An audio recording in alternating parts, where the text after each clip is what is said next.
Hello, Miss Eisen here. We've got a couple of the inelastic collisions, the sticking collisions that we're going to look at today. So, in this video, hopefully this is helpful. We're going to talk about those types of collision that before the collision, you've got two objects that are moving separately, meaning they have separate velocities before the collision. Then after the collision, they're going to be stuck together, sticking collisions, and have a single velocity. So these are really kind of relatively easy once you get them set up. So the formula we're going to use looks a lot like the bouncing collisions to start with, and rightly so because you've got a scenario where the objects are moving separately to start with. So we've got a 300,000 kilogram freight car that is moving to the right, to the east, which is right. Correct, not correct, but to the right, um, with a velocity of 2.5 before the collision. We've got a stationary 150,000 kilogram car. And so we know that anything that's stationary is going to have a velocity of zero because stationary means not moving. After the collision, the two cars are going to be stuck together.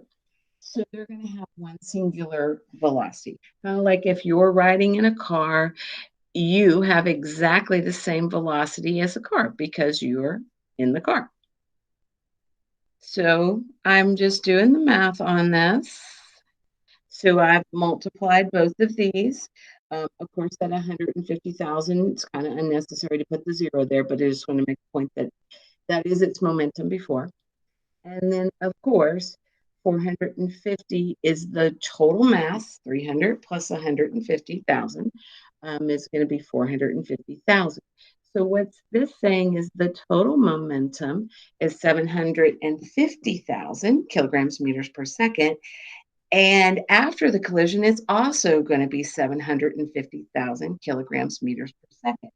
So we have to figure out how fast it's going so that 450,000 times something equals 750,000. So in order to do that, I'm going to divide both sides by 450,000,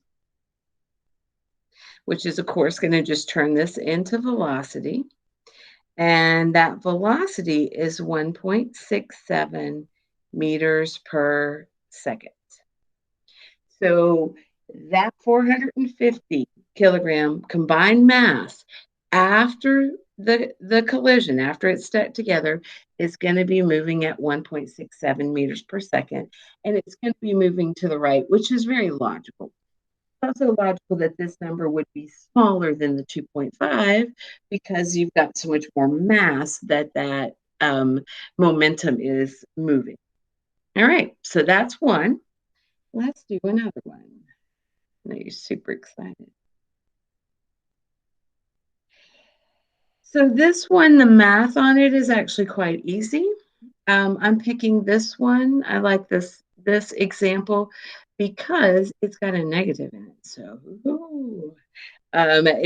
it's really easy, but I wanted to make sure you saw one that has a negative in it. So just let me write the formula first.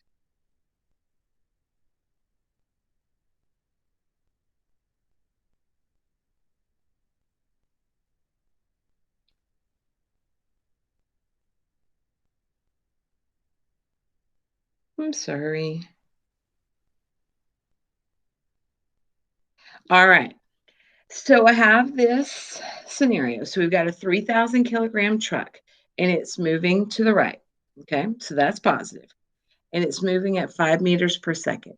It collides head on. So if you think about it, if two things are going head to head, they have to be going the opposite direction.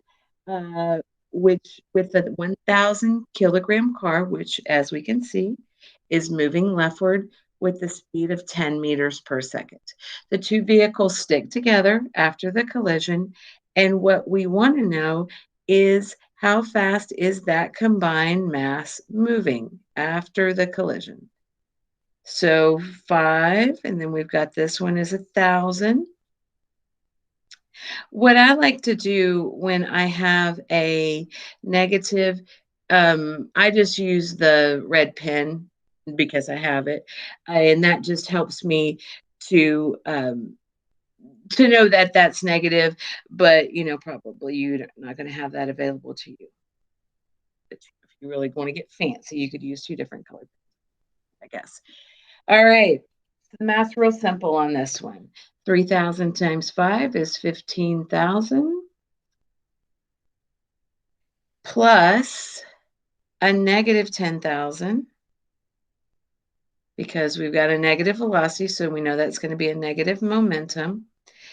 And then after the collision, the combined mass is 4,000 kilograms.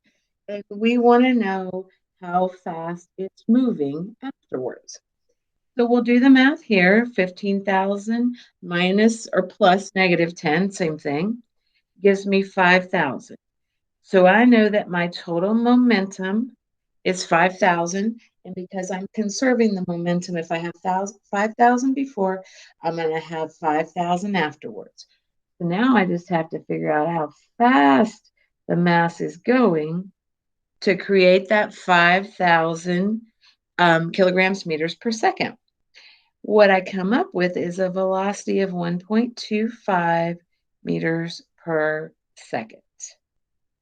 So if you have a negative velocity, no big deal. You just need to be paying attention to it, and make sure that you don't lose it as you go through the um, the steps of the process. So that's it.